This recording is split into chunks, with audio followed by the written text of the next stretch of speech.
رسوله الكريم اما بعد فاعوذ بالله من الشيطان الرجيم بسم الله الرحمن الرحيم رب اشرح لي صدري ويسر لي امري واحلل عقدة من لساني يفقهوا قولي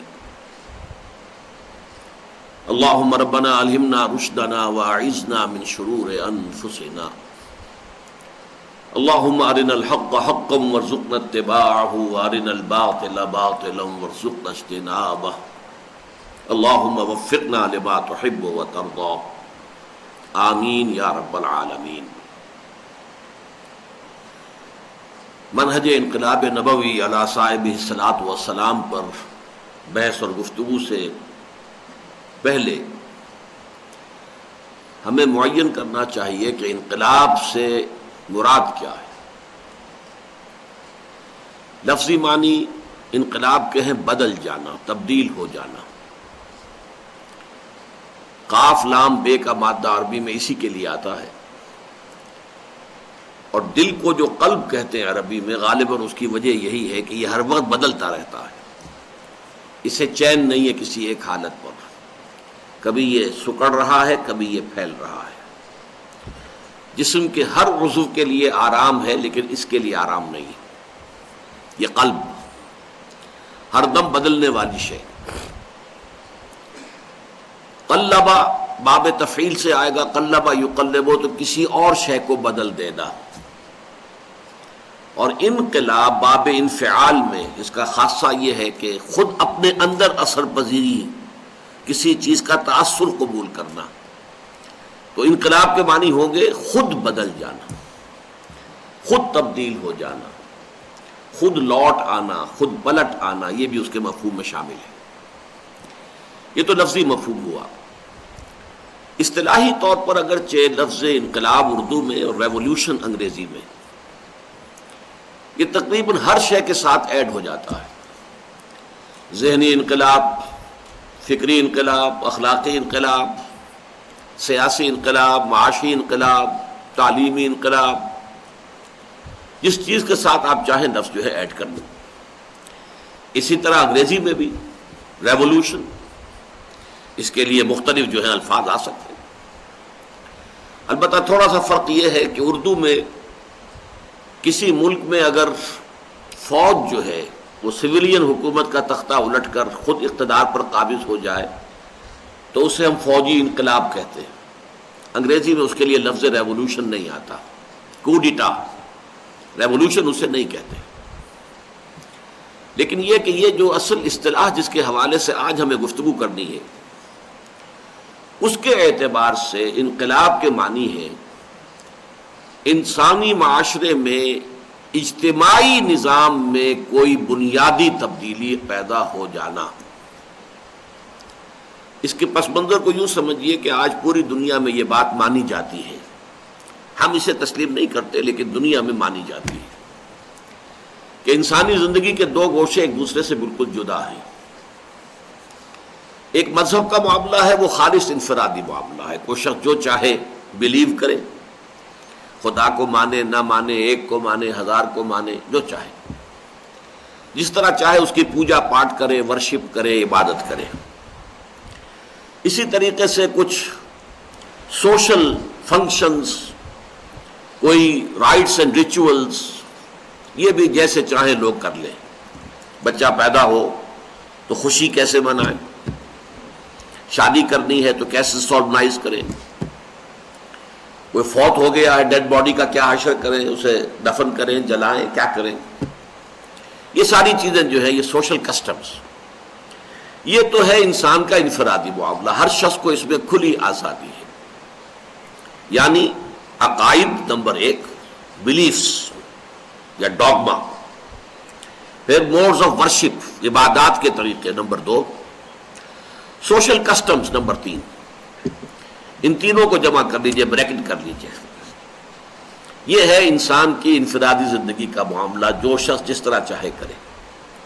امریکہ میں آپ کو کھلی آزادی ہے، مسلمان کی حیثیت سے آپ جو بھی عقائد ہیں وہ رکھیں، اور جو عبادات کرنا چاہتے ہیں کریں، جس طرح چاہیں عید منائیں، جس طرح چاہیں اپنے مردوں کو دفن کریں۔ لیکن دوسرا حصہ جو ہے انسانی زندگی کا اجتماعی، جس کے لیے عام طور پر 3 الفاظ استعمال ہوتے ہیں: دی پولیٹیکل سسٹم، سیاسی نظام; دی اکنامک سسٹم، اقتصادی یا معاشی نظام; دی سوشل سسٹم، معاشرتی نظام. اور بسا اوقات ان تینوں کو جوڑ کر ایک اصطلاح بنائی جاتی ہے: the politico socio economic system.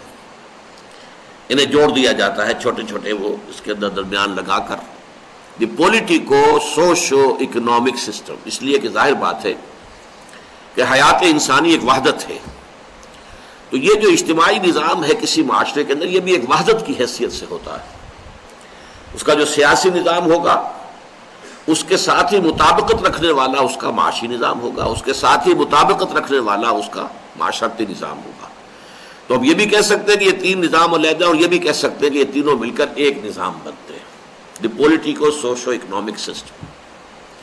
تو انقلاب جس اعتبار سے ہمیں گفتگو کرنی ہے وہ یہ ہے کہ انسانی کسی معاشرے میں، کسی گیون علاقے میں اس پولیٹیکو سوشو اکنامک سسٹم کے کم سے کم ایک پہلو میں کوئی بنیادی تبدیلی آئے تو اسے انقلاب کہتے ہیں.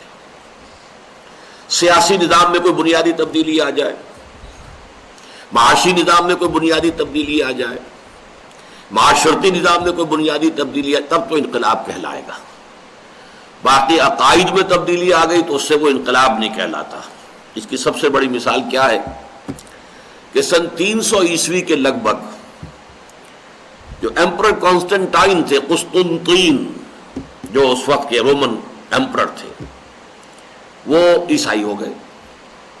اس سے پہلے رومن امپائر میں عیسائیوں کو سخت پرسیکیوٹ کیا جاتا تھا.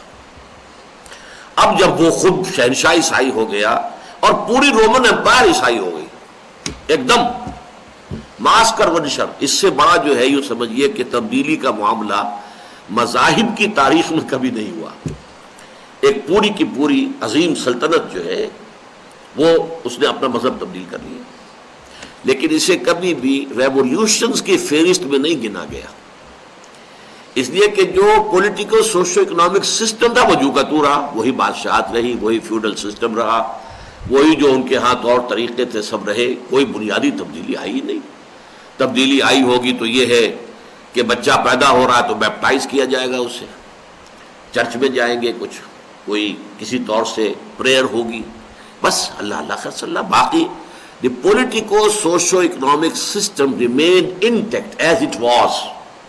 لہذا اسے کبھی بھی آپ نے نہیں سنا ہوا رومن ریولوشن، نہیں. البتہ یہ کہ اس کے برعکس فرانس کا انقلاب وہ 250 برس پہلے آیا تھا، وہ واقعتاً انقلاب تھا، اس لیے کہ سیاسی نظام میں ایک بہت بڑی تبدیلی آئی. بادشاہت کے نظام کا خاتمہ، جمہوریت کے دور کا آغاز، بڑی تبدیلی تھی. اسی طریقے سے بولشوک ریولوشن 1917 میں جو آیا روس میں، وہ بھی یقیناً انقلاب تھا، اس لیے کہ وہاں معاشی نظام میں بہت بڑی تبدیلی آ گئی کہ کوئی بھی ذرائع پیداوار جو ہے وہ انفرادی ملکیت میں نہیں رہیں گے، سب کے سب اجتماعی ملکیت میں ہوں گے. بڑی تبدیلی تھی. ان دونوں سے ہم واقف ہیں اچھی طرح کی. یہ انقلابات ہیں، انقلابات عالم میں ان کا شمار ہوتا ہے. یہ کوالیفائی کرتے ہیں انقلاب کے لفظ کو، اس لیے کہ پولیٹیکو سوشو اکنامک سسٹم کے ایک پہلو پر یقیناً بہت بڑی تبدیلی اثر انداز ہوئی. اب اس حوالے سے جو بات سمجھنے کی ہے وہ یہ ہے، اس کو میری گفتگو کا دوسرا حصہ سمجھیے. پہلی بات تھی انقلاب کے لفظی معنی، لغوی معنی، literal meaning of revolution. Number دوسری وہ یہ کہ اس کا اصطلاحی مفہوم کیا ہے. جب اصطلاح کے طور پر لفظ انقلاب ہم بولتے ہیں تو اس کا معنی کیا ہے. اب نمبر 3 لیجیے کہ اس مفہوم کو سامنے رکھ کر اگر ہم پوری انسانی تاریخ کا جائزہ لیں تو یہ بات بالکل نکھر کر سامنے آتی ہے کہ تاریخ انسانی کا عظیم ترین انقلاب وہ تھا جو محمد عربی صلی اللہ علیہ وسلم نے اب سے 1400 برس قبل جزیرہ نما عرب میں برپا کیا. یہ تمام انقلابات عالم کی فہرست میں 2 اعتبارات سے نہایت ممیز ہے، ممتاز ہے، آؤٹ اسٹینڈنگ. نمبر 1 یہ ٹوٹل ریولوشن تھا، اس میں ہر شے بدل گئی. یہاں تک کہ مذہب بھی بدلا، معاشرتی نظام بھی بدلا، سیاسی نظام بھی بدلا، معاشی نظام بھی بدلا، عقائد بھی بدلے، عبادات بھی بدلے، سوشل کسٹم بھی بدلے، 6 کی 6 چیزیں بدل گئی۔ باقی اس کے مقابلے میں ہم دیکھیں تو فرینچ ریولوشن میں صرف پولیٹیکل سسٹم بدلا، باقی عقائد وہی رہے، پہلے بھی کرسچنز تھے، بعد میں بھی کرسچنز تھے، وہی عقائد، باقی اور سوشل کسٹم بھی وہی رہے، کوئی تبدیلی نہیں ہوئی، محض ایک پولیٹیکل سسٹم میں تبدیلی آئی۔ اسی طریقے سے بولشوک ریولوشن میں صرف معاشی نظام بدلا ہے اور کچھ بھی نہیں بدلا، باقی عیسائی کے عیسائی رہے، وہی ان کے گرجے موجود رہے، سب کچھ تھا۔ اور کیا تبدیلی آئی؟ سوشل کسٹم میں بھی کوئی تبدیلی نہیں آئی، شادیاں اسی طریقے سے جیسے ہوتی تھی ہوئی۔ لیکن یہ ہے کہ ان دونوں کے پس منظر میں آپ جائزہ لیجئے تو حضور صلی اللہ علیہ وسلم کے انقلاب، آپ کے ذریعے جو انقلاب برپا ہوا، اس میں نے یہ الفاظ کہیں لکھے بھی ہیں کہ خوردبین لگا کے جائزہ لینا پڑے گا کہ کیا کوئی چیز ایسی رہ گئی کہ جو نہ بدلی ہو۔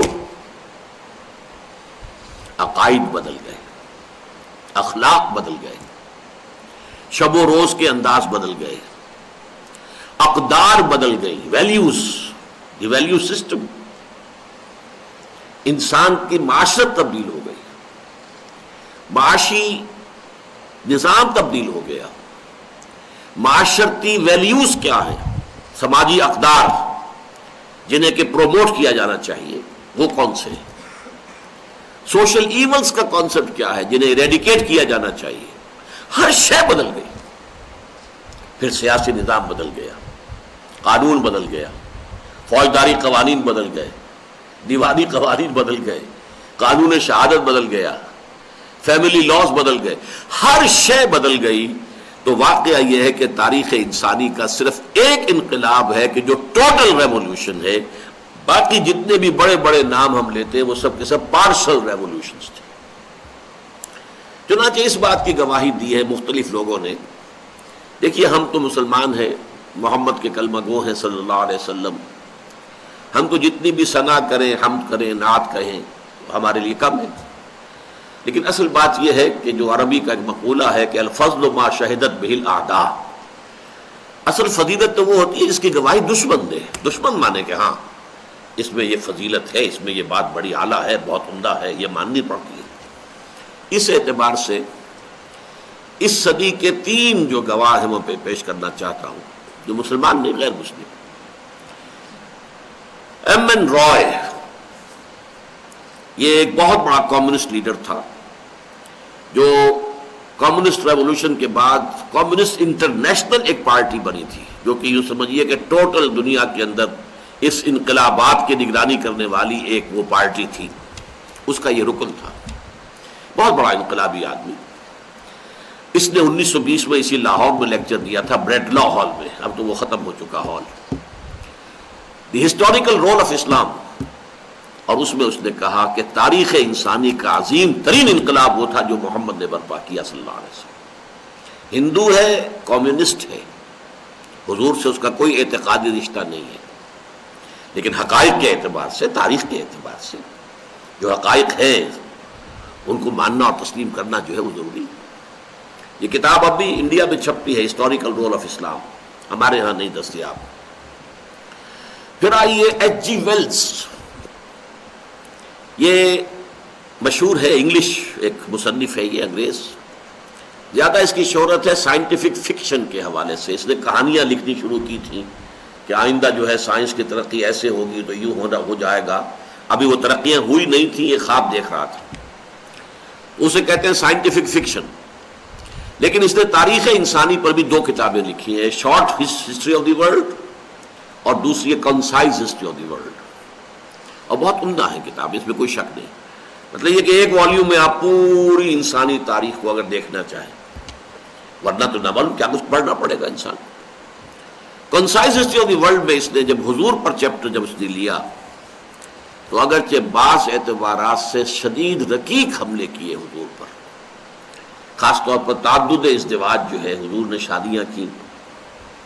اب ظاہر بات ہے کہ یہ عیسائی ہیں، ان کے نزدیک تو عظیم ترین شخصیات 2 ہیں، عیسیٰ اور یحییٰ علیہ الصلوۃ والسلام، دونوں نے ایک شادی بھی نہیں کی۔ حضرت عیسیٰ کی شادی نہیں ہوئی، ہوگی جب دوبارہ آئیں گے ان کی شادی بھی ہوگی، اولاد بھی ہوگی، لیکن اس وقت تو نہیں ہوئی، وہ تو اسی عیسیٰ سے واقف ہیں۔ یحییٰ علیہ الصلوۃ والسلام انہوں نے بھی شادی نہیں کی، تو ان کے یہاں تو تصور یہ کہ شادی کرنا ہی گھٹیا کام ہے۔ دینی اور روحانی اعتبار سے تو اونچے لوگ وہ ہوتے ہیں جو ساری عمر تجدد کی زندگی بسر کریں، شادی نہ کریں، یہ گھر گرہستی یہ کیا ہے؟ اور حضور نے بھرپور جو ہے عائلی زندگی گزاری ہے۔ اس حوالے سے یہ کڑوی گولی ان کے حلق سے نیچے نہیں اترتی، تو میں انہیں معذور سمجھتا ہوں، لیکن اس نے بڑے رقیق حملے کیے ہیں، بالکل جیسے کہ سلمان رشدی نے کیے ایسے کیے، اور یہ میں نے اس لیے آپ کو بتا دیا کہ یہ اسٹیبلش ہو جائے کہ وہ دشمن ہے، وہ حضور کا عقیدت مند نہیں ہے۔ الفضل ما شہدت بالاعداء، اس کا تقاضا یہ ہے کہ پہلے اسٹیبلش ہو جائے کہ ایچ جی ویل جو ہے وہ حضور کا عقیدت مند نہیں ہے، دشمن ہے۔ لیکن یہی ایچ جی ویلز ہے کہ جو پھر آخر میں اس چیپٹر میں حضور صلی اللہ علیہ وسلم کا جو خطبہ حجۃ الوداع ہے اس میں سے کوٹیشن دیتا ہے، لا فضل لعربی علی عجمی ولا لعجمی علی عربی ولا لاحمر علی اسود ولا لاسود علی احمر الا بالتقوی۔ کسی عرب کو کسی اجمی پر کوئی فضیلت نہیں، کسی اجمی کو کسی عرب پر کوئی فضیلت نہیں، کسی گورے کو کسی کالے پر کوئی فضیلت نہیں، کسی کالے کو کسی گورے پر کوئی فضیلت نہیں سوائے تقوی کی۔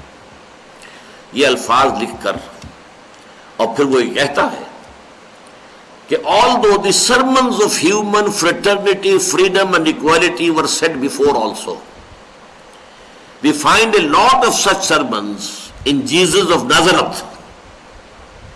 یعنی اگرچہ انسانی مساوات، حریت اور اخوت کے واعظ تو دنیا میں پہلے بھی بہت کہے گئے تھے، چنانچہ حضرت مسیح ناصری، حضرت مسیح علیہ الصلوۃ والسلام کو وہ جیزس آف نازرت کہتے ہیں، ناصرہ گاؤں ہے کہ جہاں ان کی پیدائش ہوئی تھی، تو جیزس آف نازرت کے ہاں بھی بڑے سرمنس تو ہیں، but it must be admitted that it was Muhammad صلی اللہ علیہ وسلم who for the first time in human history established a society based on these principles.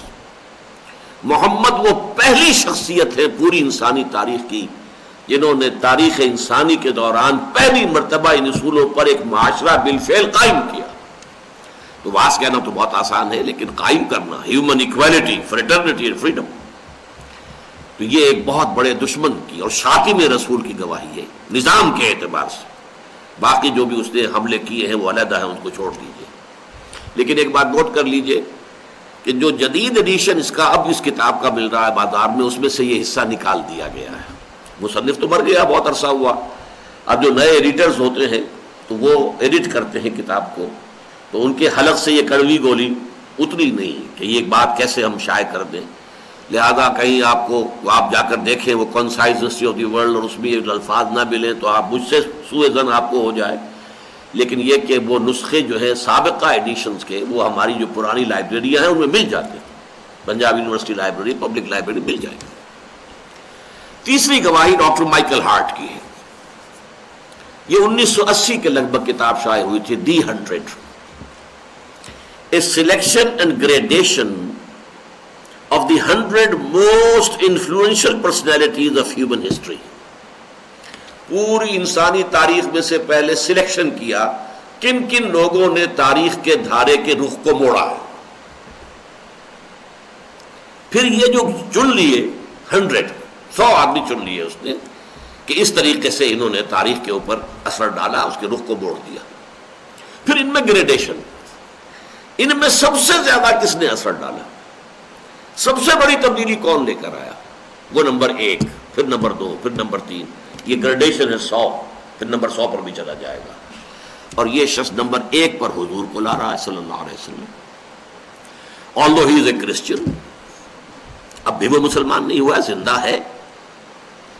امریکہ میں یہ کتاب چھپی تھی مینہٹن میں 1980 میں، لیکن اس نے کہا ہے کہ میں عیسائی ہوں اور میں یہاں مسیح کو وہ لے گیا ہے، حضرت مسیح علیہ السلام کو نمبر 3 پر، میں یہاں نمبر 1 پر محمد کو لا رہا ہوں صلی اللہ علیہ وسلم۔ Naturally I O an explanation, فطری طور پر میرے ذمے ہے کہ میں اس کی توجیہ بیان کروں کہ کس وجہ سے میں محمد کو نمبر 1 پر لے آیا صلی اللہ علیہ وسلم۔ گویا کہ تاریخ انسانی کا عظیم ترین فرد جس نے تاریخ کے رخ کو موڑا ہے سب سے بڑھ کر، وہ تو محمد ہے صلی اللہ علیہ وسلم. تو اس نے کہا this is because he is the only person, the only, یہ ذرا انڈر لائن کر لیں ذہن میں، ایک ہی شخص ہے، he is the only person supremely successful in both the religious and the secular fields.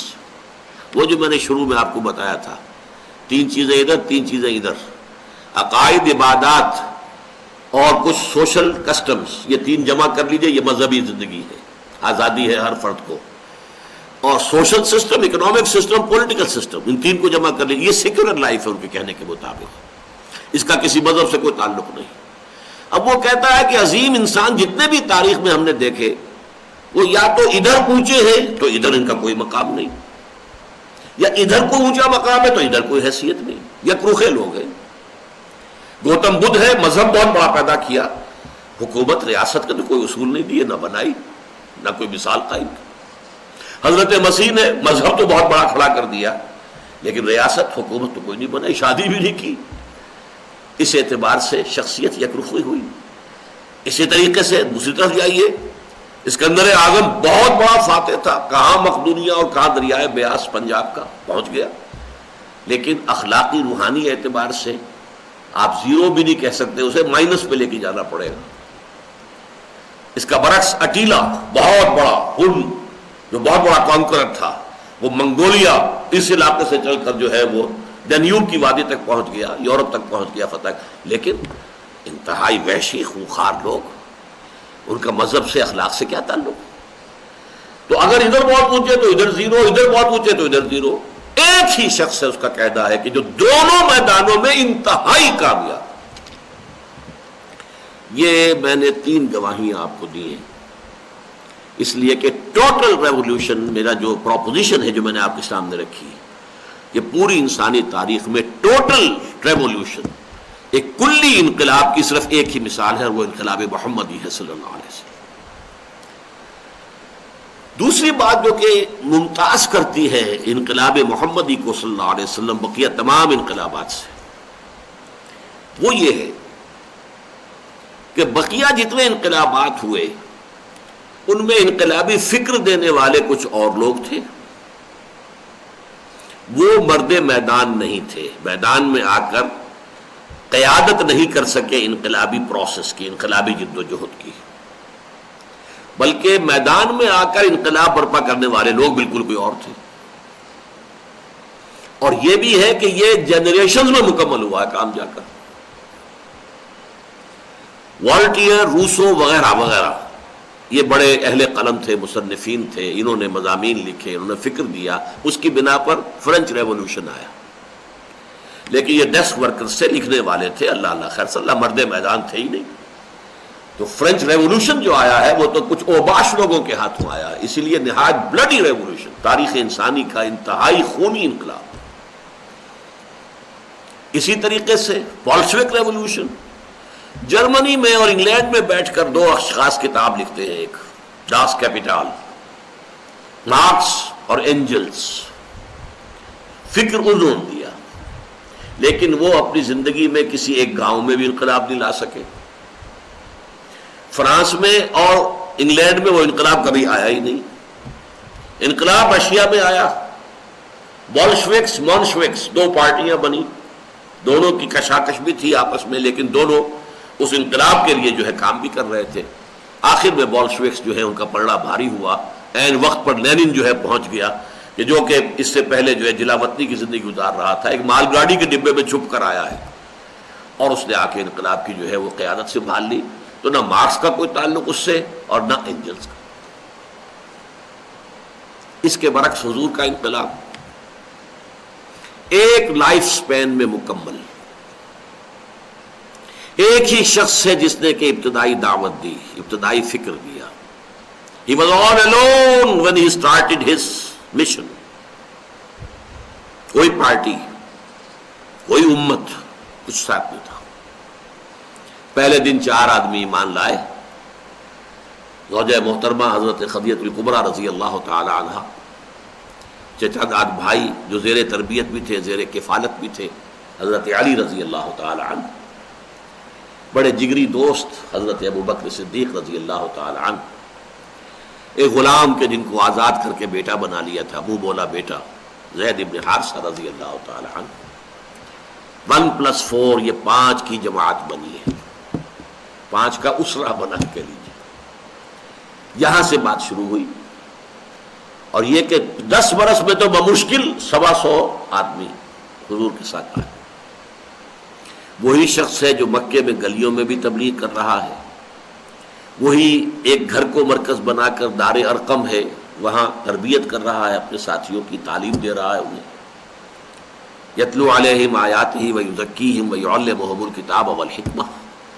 جو رول بعد میں مدینے میں مسجد نبوی کا ہوا وہ دار ارقم کا تھا، مکہ مکرمہ میں وہ مرکز تھا چھوٹا سا، اور کھلے میں تو جا کر وہ نماز نہیں پڑھ سکتے تھے، لیکن گھر میں تو پڑھ سکتے تھے۔ یہ پھر جو بھی مشکلات آئیں، جو بھی مصائب آئے، وہ ساری مشکلات آئیں جو کسی ریولوشنری پروسیس میں آتی ہے۔ پھر اس کے بعد یہی شخص، وہی شخص جو پھر آرمیز کو کمانڈ کر رہا ہے صلی اللہ علیہ وسلم۔ اب حضرت مسیح نے اسٹریٹ پریچنگ تو کی ہے، لیکن کبھی وہ کسی آرمی کو کمانڈ کرتے ہوئے تو نظر نہیں آئے۔ البتہ گلیوں میں آپ نے تبلیغ کی ہے، تبلیغ حضور میں گلیوں میں بھی کی، اور فوجوں کی قیادت بھی کی، سپہ سالاری بھی کی۔ وہی شخص جو ہے پھر ایک ہیڈ آف دی اسٹیٹ بن کر سامنے آتا ہے مدینے میں، بہت بڑا اسٹیٹس مین بن کر سامنے آتا ہے۔ یہ سارے مراحل ایک ہی شخص کی رہنمائی میں درجہ تکمیل کو، پایہ تکمیل کو پہنچے، اس کی تو کوئی مثال ناممکن ہے کہ پوری تاریخ انسانی میں آپ کو مل سکے۔ یہ بھی ممیز ہونے کا، ممتاز ہونے کا ایک پہلو ہے۔ اس سے اب ان 2 چیزوں سے، یہ جو ہماری تیسری بحث چل رہی تھی، اس میں جو 2 حصے ہو گئے کہ انقلاب محمدی صلی اللہ علیہ وسلم جو ہے وہ 2 اعتبارات سے ممتاز ہے۔ نمبر 1 یہ ٹوٹل ریولوشن تھا، نمبر 2 یہ ریولوشن ایک ہی شخص کی قیادت میں اور ایک ہی انسانی زندگی کا جو بھی دورانیہ ہوتا ہے، لائف سپین، اس کے اندر ابتدا سے تکمیل تک کے سارے مراحل طے کر گئے۔ ان 2 کا ایک نتیجہ نکلتا ہے۔ اگر آپ یہ جاننا چاہیں کہ پروسیس آف ریولوشن ہے کیا، انقلابی عمل کسے کہتے ہیں، تو واحد سورس ہے سیرت محمدی صلی اللہ علیہ وسلم۔ ظاہر بات ہے اور کوئی شخص میدان میں ہے ہی نہیں، کس سے سمجھیں گے؟ مارکس نے، اینجل نے تو کتاب لکھ دی تھی، اللہ اللہ خیر صلی اللہ، آگے کوئی انقلاب تو برپا کیا ہی نہیں۔ والٹیر، روسو نے کتابیں لکھ دی، مضامین لکھ دیے، لیکن یہ کہ اس سے آگے تو ان کا کوئی رول نہیں۔ جن لوگوں نے انقلاب برپا کیے ان کا کوئی رول اس اعتبار سے نہیں ہے کہ انہوں نے لوگوں کی تربیت کی ہو، کوئی نہیں۔ ایک پبلک ایک مہم چلائی ہے، ایک ماس موومنٹ، اس میں لوگوں نے یقین قربانیاں دی ہیں، تبھی انقلاب آیا ہے، لیکن یہ کہ وہ یک رخی زندگی ہے۔ تو اگر کوئی شخص یہ سمجھنا چاہے کہ ایک ریولوشنری پروسیس ہم کسے کہیں، اور اگر کوئی شخص واقعتاً چاہے کہ انقلاب محمدی صلی اللہ علیہ وسلم کو دوبارہ دنیا میں برپا کیا جائے، اس کے لیے تو ظاہر بات ہے لا محالہ لا محالہ لا محالہ، اس کے سوا کوئی چارہ کار نہیں ہے کہ وہ سیرت النبی کا مطالعہ کرے۔ اگرچہ سیرت النبی کے مطالعے کے 2 انداز بالکل مختلف ہوں گے۔ 2 الفاظ آپ نے سنے ہوں گے، ایک مضمون ہے ہسٹری، ایک ہے فلسفی آف ہسٹری، ان دونوں بڑا فرق ہے۔ تاریخ میں تو آپ کو یہ معلوم ہے کہ فلاں سن میں یہ ہو گیا، فلاں جنگ ہوئی، اس میں وہ جیت گیا، وہ ہار گیا، یہ ہو گیا، یہ وہ کیڑ پچھاڑ ہو گیا، وہ تہذیب ابھر آئی، یہ تہذیب گر گئی، ٹھیک ہے، دس از ہسٹری۔ لیکن یہ کیوں ہوا، کوئی ابھرا تو کیوں ابھرا، کوئی گرا تو کیوں گرا، بٹوین دی لائنز ریڈ کرنا، بین السطور میں دیکھنا جھانک کر کہ یہ حالات و واقعات جو ہوئے ہیں ان کے پیچھے کیا ہے، اسباب و علل کیا ہے۔ تو اس اعتبار سے سیرت کا مطالعہ محض سیرت کے اعتبار سے نہیں بلکہ فلسفہ سیرت کے اعتبار سے، اور اس سے میری مراد کیا ہے کہ ہم جائزہ لیں کہ انقلابی عمل کے کیا سٹیجز ہیں کہ جو سیرت محمدی صلی اللہ علیہ وسلم سے ہم اخذ کر سکتے ہیں۔ اور یہ کہ ہر سٹیج کے کیا تقاضے تھے جو پورے کیے گئے، اور کسی ایک سٹیج سے دوسری سٹیج میں جانے کے لیے کیا کرائیٹیرین تھا کہ اب یہ سٹیج پوری ہو گئی، اب اگلے سٹیج پر ہم جاتے ہیں۔ اس لیے کہ بظاہر سیرت نبوی کے اندر تضادات موجود ہیں، یہ بظاہر کے لفظ کو انڈر لائن کر لیں، بظاہر، اور ہمارے دشمنوں نے انہیں ہائی لائٹ کیا ہے، نمایاں کیا ہے۔ چنانچہ بہت بڑا فلسفی تاریخ کا ٹوائنبی، اس نے ایک زہر میں بھجا ہوا جملہ کہا ہے، محمد failed as a prophet but succeeded as a statesman۔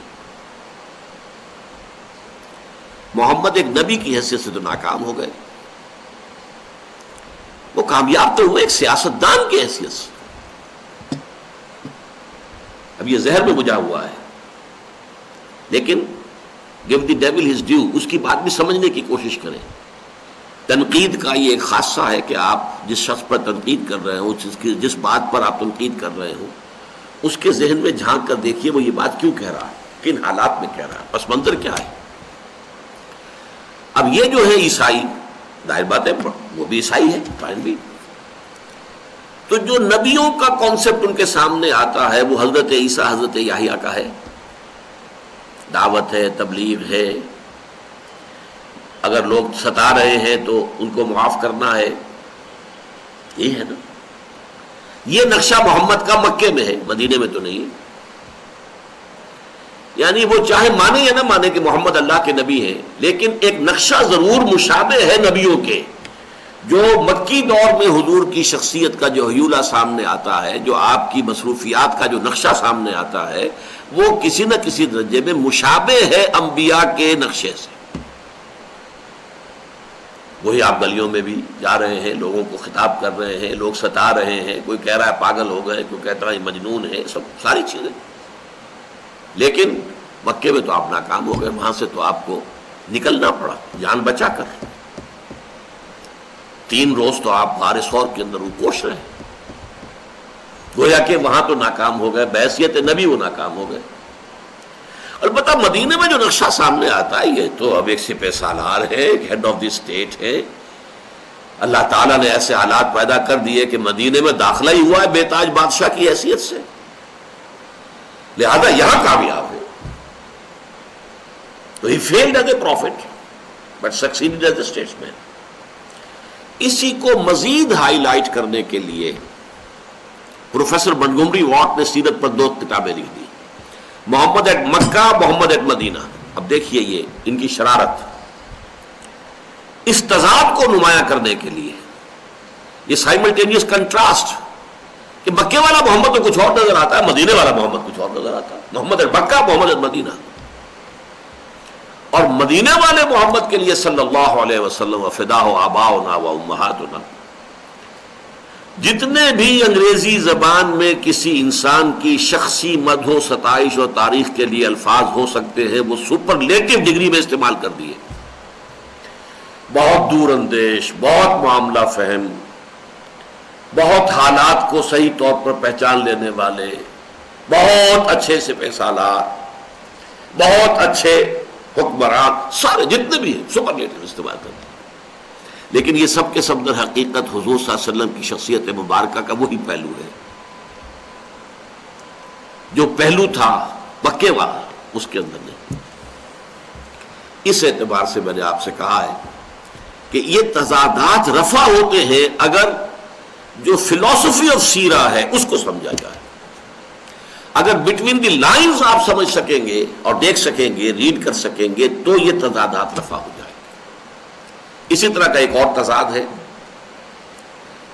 آپ کو معلوم ہے صلح حدیبیہ ہوئی سن 6 میں، اور حضور نے بظاہر گر کر صلح کی، بڑی ان ایکول ٹرمز تھی، لہذا مسلمانوں کا خون کھول رہا تھا غصے سے، ہم کیوں دب کر صلح کر رہے ہیں جبکہ ہم حق پر ہیں۔ الحق یعلو ولا یعلی علیہ، حق کا تو یہ حق ہے کہ وہ سربلند ہو، نہ یہ کہ کوئی اور اس کو اوپر بلند تر ہو جائے۔ لیکن حضور نے صلح کی، دب کر کی۔ لیکن 1 سال کے بعد جب مکے والوں اور ان کے حواریین کی طرف سے وہ صلح توڑ دی گئی، اب وہ مکے کا سردار ابو سفیان چل کر مدینے آیا ہے ود اے ریکویسٹ کہ اس کی تجدید ہو جائے، صلح دوبارہ پختہ کر دی جائے۔ اب حضور نہیں کر رہے، وہ سفارشیں بھی ڈلوا رہا ہے تو حضور نہیں مان رہے۔ کیوں؟ کچھ دیر پہلے گر کر صلح کر رہے ہیں، اور یہاں سردار آ رہا ہے، خوشامد کر رہا ہے، سفارشیں ڈلوا رہا ہے، صلح نہیں کر رہے۔ تو ایک کنٹراسٹ ہے، ایک تضاد ہے۔ How do you resolve it? یہ کیسے رفع ہوگا؟ یہ رفع ہوتا ہے در حقیقت اسی سے جس کا میں نے نام رکھا ہے فلاسفی آف سیرہ، یا سیرت کے بین السطور جھانک کر پڑھ سکنا۔ فلاں وقت یہ ہو رہا تھا تو کیوں ہو رہا تھا، حکمت کیا تھی؟ اس انقلابی عمل کے تقاضے ہیں کہ جو ہر وقت جو ہے فیصلہ کروا رہے ہیں کہ اس وقت اس انقلابی پروسیس کا تقاضا یہ ہے، اس وقت دب کر صلح کر لینی چاہیے۔ اب وہی انقلابی پروسیس یہ ڈکٹیٹ کر رہا کہ نہیں، اب صلح کرنے کا مطلب صرف یہ ہے کہ کفر کو آپ ایک فریش لیز آف ایگزسٹنس دے دیں، ورنہ کفر میں اب مقابلے کی طاقت ہے ہی نہیں۔ اب صلح کرنے کا مطلب ہے کہ خامخواہ اسے آپ لیز آف ایگزسٹنس دے رہے ہیں۔ تو اصل شے کیا تھی؟ انقلاب۔ اس لیے کہ محمد رسول اللہ کا مقصد بعثت یہ تھا، هو الذی ارسل رسولہ بالہدی ودین الحق لیظہرہ علی الدین کلہ۔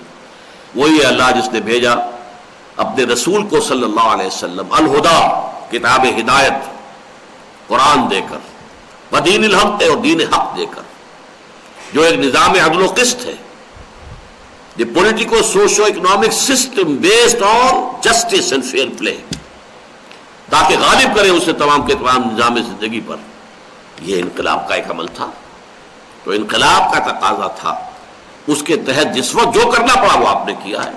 اگر فلسفہ انقلاب سمجھ میں آ جائے گا تو سیرت پوری آپ کے نگاہوں کے سامنے کھل جائے گی، کہیں کوئی اشکال ہی نہیں رہے گا۔ اگر وہ فلسفہ انقلاب سامنے نہیں ہے تو پھر آپ کہیں کہیں رکیں گے، کہیں آپ اپولوجیٹک ہونا پڑے گا آپ کو، جیسے کہ ہمارے کچھ سیرت نگار، یہ جو ہمارا ماضی قریب کا زمانہ ہے اس میں بہت سے سیرت نگاروں نے بشمول مولانا شبلی اپولوجیٹک انداز اختیار کیا ہے، معذرت خواہانہ انداز اختیار کیا۔ بہرحال یہ تیسری بحث تھی جو مکمل ہوئی۔ نمبر 1 انقلاب کے لفظی معنی، نمبر 2 اس کا اصطلاحی مفہوم، نمبر 3 انقلاب محمدی کے امتیازی خصائص، اور نمبر 4 کہہ لیں ان کا جو منطقی نتیجہ ہے کہ ایک انقلابی عمل کے لیے اگر سورس آپ کو چاہیے تلاش کرنے کے لیے، سمجھنے کے لیے، تو وہ صرف اور صرف سیرت محمدی ہے علی صاحب الصلاۃ والسلام۔ اب آئیے، میں جو بھی آپ کے سامنے انقلابی عمل اور اس کے اعتبار سے حضور کی سیرت کا تجزیہ رکھوں گا اس کو 2 مرحلوں میں۔ پہلا مرحلہ یہ ہے کہ کچھ سٹیپس ہیں جو میں نے سیرت محمدی سے اخذ کیے ہیں علی صاحب الصلاۃ والسلام، لیکن ان کو میں بیان کرنا چاہتا ہوں مذہبی اصطلاحات میں نہیں، بلکہ جنرل اصطلاحات جن کو آپ سمجھتے ہو، آج کے دور کی اصطلاحات۔ اس لیے کہ جو مذہبی اصطلاحات ہیں ان کے مفہوم میں زمانے کے گزرنے کے ساتھ ساتھ بہت کچھ تغیر و تبدل ہوا ہے، بہت سے الفاظ کے مفہوم اور معنی محدود ہو گئے ہیں، لیکن وہ معنی اس درجے ہمارے ذہنوں میں اور ہماری فکر میں راسخ ہیں کہ لا محالہ وہی تصور ان کے ساتھ آتا ہے، محدود مذہبی تصور۔ اس لیے انہی تصورات کے لیے جنرل ٹرمز جو جدید اصطلاحات ہو ان کے حوالے سے پہلے میں آپ کو سمجھاؤں گا کہ یہ ہے انقلابی عمل کے مختلف سٹیجز۔ پھر جب یہ خاکہ تیار ہو جائے گا تو پھر اس میں ہم رنگ بھریں گے سیرت محمدی علی صاحب الصلاۃ والسلام سے۔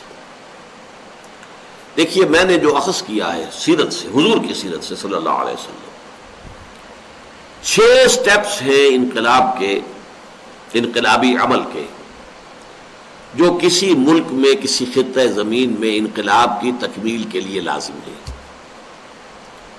اور پھر ایک 7واں سٹیپ ہے اس انقلاب کے ایکسپورٹ ہونے میں، انٹرنیشنلائز ہونے میں، اس لیے کہ حقیقی انقلاب جغرافیائی یا قومی یا سیاسی حدود کے اندر نہیں رہ سکتا، وہ پھیلتا ہے، وہ جغرافیائی حدود سے نکلتا ہے، وہ قومی حدود سے نکلتا ہے۔ یہ 7واں اسٹیپ ہے۔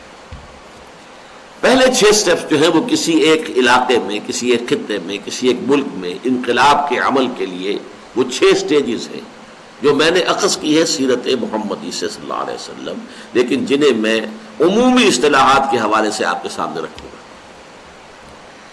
پہلا سٹیپ،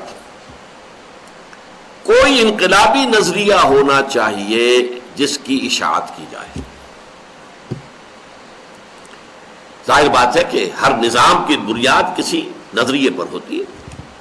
کمیونزم کی بنیاد مارکسزم پر تھی۔ مارکسزم ایک فلسفہ تھا، ایک نظریہ تھا، اس کی بنیاد پر جو نظام بنا وہ کمیونزم ہے۔ تو کوئی نہ کوئی انقلابی نظریہ ہونا چاہیے، انقلابی فلسفہ ہونا چاہیے جس کو عام کیا جائے۔ یہ پہلا سٹیپ ہے۔ البتہ اس میں 2 چیزیں اس انقلابی نظریے کی کوالیفیکیشن کے لیے۔ نمبر 1،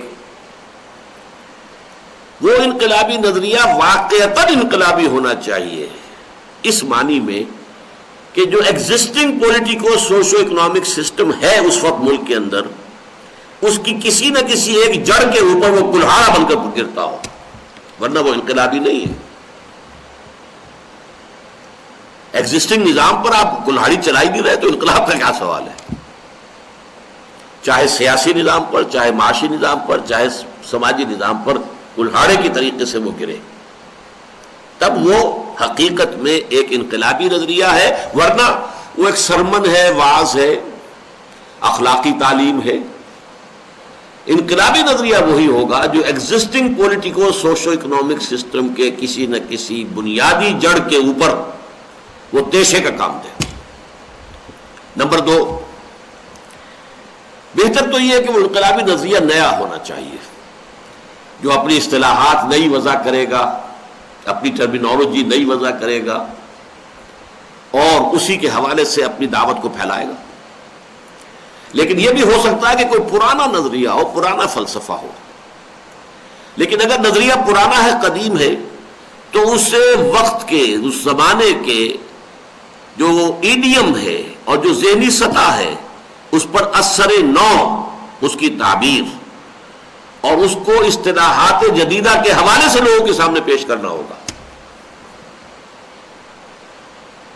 ری انٹرپریٹیشن اسی نظریے کی according to the current medium and according to the level of understanding, level of consciousness of that society، آپ کو اس نظریے کو ری انٹرپریٹ کرنا پڑے گا تاکہ وہ آپ کے معاشرے کے اندر لوگ سمجھیں اسے، اور وہ انقلابی پیغام جو ہے وہ لوگوں کے ذہنوں تک پہنچے۔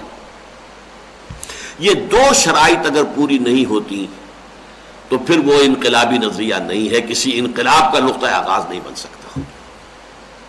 اور تیسری بات اس ضمن میں یہ نوٹ کیجئے کہ پھر اس زمانے میں جو بھی ذرائع ابلاغ اویلیبل ہو ان سب کے ذریعے سے اسے پھیلانا ہوگا۔ اب ایک وقت میں نہ لاؤڈ سپیکر تھا، نہ چھاپے خانہ تھا، لیکن جو بھی ذریعہ تھا، اسٹریٹ پریچنگ تھی، کہیں کھڑے ہو کر تقریر کر دینا، لوگوں کو مجمع کے اندر خطاب، ٹھیک ہے کیجیے، واٹ ایور از اویلیبل۔ آج اگر آپ کے پاس وسائل و ذرائع ہے، پرنٹ میڈیا ہے، الیکٹرانک میڈیا ہے، جو ذرائع بھی ہے، اگر آپ انہیں استعمال نہیں کرتے تو گویا کہ آپ اپنے انقلاب کے پاؤں پر کلہاڑی خود مار رہے ہیں۔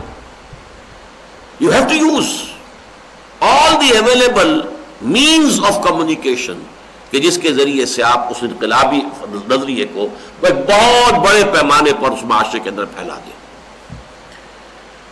اب ذرا ہم وقفہ کریں گے 5 منٹ کا، اور اس کے بعد پھر دوبارہ یہی گفتگو ہماری شروع ہو جائے گی۔